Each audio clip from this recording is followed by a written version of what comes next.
pour se construire une compétence en matière d'énergie, a produit un ensemble de discours, de mots, de cadrages. Dans ma discipline un peu barbare, on appelle ça des cadrages, qui visent à lui asseoir non peut-être pas un leadership, mais en tout cas une certaine crédibilité sur les questions énergétiques. Donc ce cadrage est divisé en 3 parties, c'est-à-dire que les politiques énergétiques sont des politiques de marché, régulées par la concurrence. Les politiques énergétiques sont des politiques qui visent à lutter contre le changement climatique. Et enfin, volet important des politiques climatiques, c'est la sécurité de l'approvisionnement, c'est-à-dire que la politique telle qu'elle est définie par la Commission depuis les années 90 se fonde sur 3 types de mots, de savoirs, de compétences qui sont le marché, la concurrence, l'environnement, le développement durable et le changement climatique, et enfin la géopolitique avec les questions d'approvisionnement. Donc c'est un peu ces 3 cadrages que je vais rapidement décrire en montrant qu'il ne s'agit pas seulement de mots, de concepts, de phrases, des énoncés. Vous prenez n'importe quel texte de la Commission, vous retrouverez toujours ces 3 aspects. C'est quasiment un syllogisme dans toute la production de la Commission. Mais derrière ces mots, il y a surtout des institutions, des agences notamment.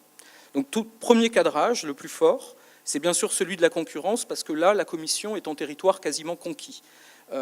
C'est bien sûr les politiques de libéralisation des marchés nationaux de l'énergie qui commencent dans les années 90 et qui sont pour la Commission, elle est vraiment dans sa routine ordinaire, puisque la Commission a une stratégie assez forte de régulation des marchés par la concurrence, par le respect de la concurrence, où là, c'est une compétence exclusive pour elle. Et la Commission va être assez proactive, puisqu'elle va être à l'origine de 3 directives, en 96, 2 directives en 2000. Elle va également émettre un nombre considérable de documents stratégiques, des livres verts, donc petit inventaire à l'après-vert, donc le livre vert vers une stratégie de sécurité d'approvisionnement énergétique en 2000, le livre vert, une stratégie européenne pour une énergie sûre, compétitive et durable. Donc là, on est vraiment sur le syllogisme que j'ai énoncé, le triptyque que j'ai énoncé. Autre livre vert en 2008, le livre vert vers un réseau d'énergie européen sûr, durable et compétitif. Et on retrouve notre enchaînement des 3 termes. Donc ce qui est intéressant, c'est que derrière ces mots, on va trouver également des institutions, et notamment des agences de régulation assez importantes, qui n'ont pas été citées jusqu'à présent, et qui vont véritablement réguler par Bruxelles, de Bruxelles, les marchés nationaux de l'énergie. Donc quelques-uns de ces organes, c'est le Conseil des régulateurs européens de l'énergie, créé en 2000. On a également le groupe des régulateurs européens dans le domaine de l'électricité et du gaz. Et dernièrement, on a l'Agence de coopération des régulateurs de l'énergie.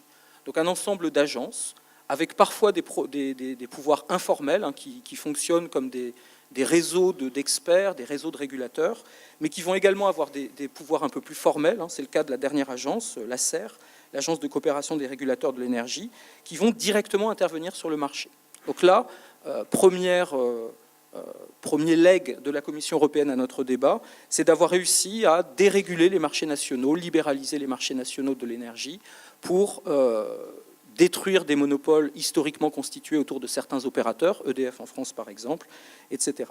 Donc ça, ce premier cadrage est extrêmement fort, robuste, par les mots, mais surtout par les institutions. Alors, en même temps qu'on avait un cadrage par la concurrence et le marché, on va voir apparaître dans la politique énergétique de la Commission un cadrage autour de l'environnement, du développement durable et du changement climatique. Alors ça, c'est quelque chose qui va intervenir un peu plus tard. On est dans le contexte des années 2000, de toutes les négociations internationales sur le changement climatique, dans le cadre des Nations Unies, le protocole de Kyoto, que la Commission européenne va signer au nom de l'Union européenne.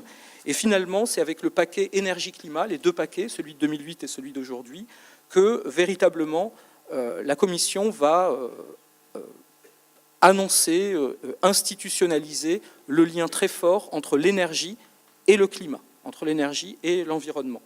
Et là aussi, on va retrouver des instruments derrière, pas uniquement des mots, pas uniquement des déclarations, avec évidemment le système communautaire d'échange de quotas d'émissions, qui est un mécanisme de marché assez classique. C'est une bourse au carbone que l'on retrouve dans d'autres ensembles régionaux, mais qui va être particulièrement travaillé au niveau européen.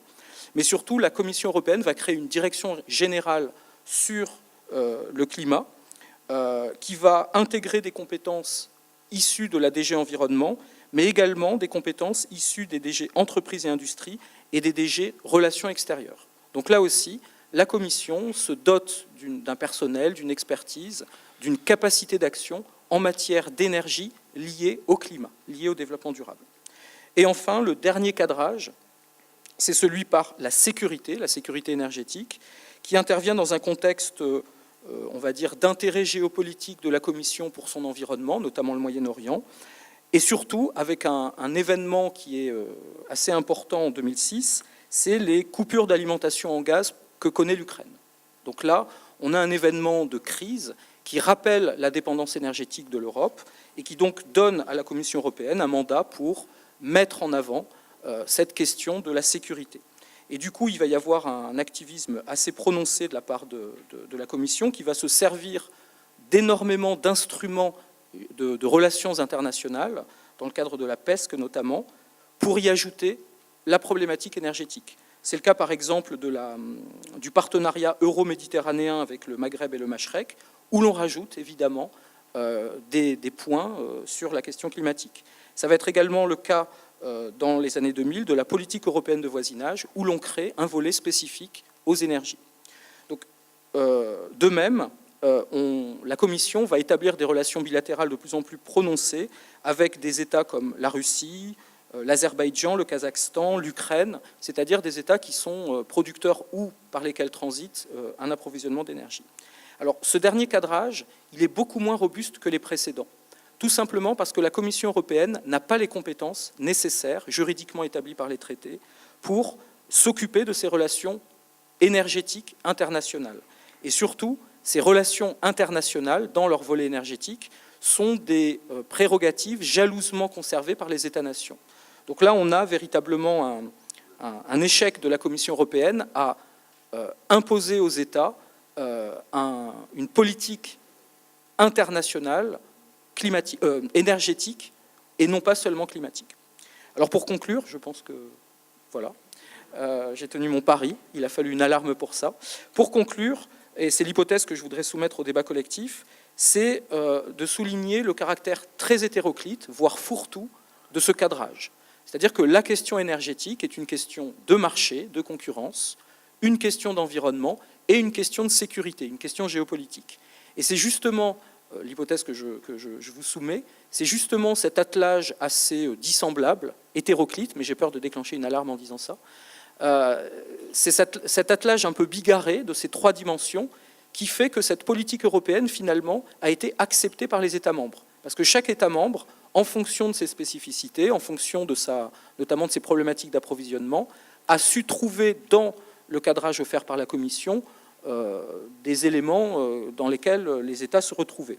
Et c'est justement ma conclusion qui sera un peu négative, c'est que c'est cette on va dire, hétérogénéité de la politique européenne de l'énergie qui explique sa très bonne réception par les États membres, mais qui explique également que c'est une politique très faible, finalement, dans laquelle les États membres ont des moyens de contourner, de résister, etc. Donc, peut-être l'atelier que nous constituons tous ensemble, ce serait de voir si la loi sur la transition énergétique s'éloigne ou pas de ce sentier européen. Merci beaucoup, Monsieur Westbend, pour ce cadrage intellectuel, théorique. Juste deux précisions pour éviter peut-être les confusions ou pour amorcer le débat avec l'audience. Et puis éventuellement, si des intervenants veulent répliquer très brièvement sur un ou deux points. Le premier point, c'est quand on dit la Commission a dérégulé, détruit les monopoles nationaux, etc., au nom de la concurrence. C'est vrai. Pour avoir bossé pendant 4 ans très modestement avec Jacques Delors, l'idée aussi derrière, c'était de dire, pour mettre en place un marché européen, il faut que donc les marchés nationaux disparaissent. Donc la première étape, c'est de détruire les marchés nationaux pour ensuite, éventuellement, mettre en place un marché européen, ce que les États membres ensuite n'ont jamais autorisé. C'est-à-dire que la Commission a fait des propositions, mais qu'ils étaient bien trop contents d'avoir une situation anarchique, entre guillemets, sans marchés nationaux, sans avoir à faire ce deuxième stade. C'est tout ce que, dans votre jargon, c'est le Mayonne, etc., etc. Deuxième élément, sur l'échec de la Commission, Encore une fois, la Commission européenne ne décide pas, ce n'est pas un organe décideur, et c'est aussi une des erreurs que trop souvent on fait dans notre pays.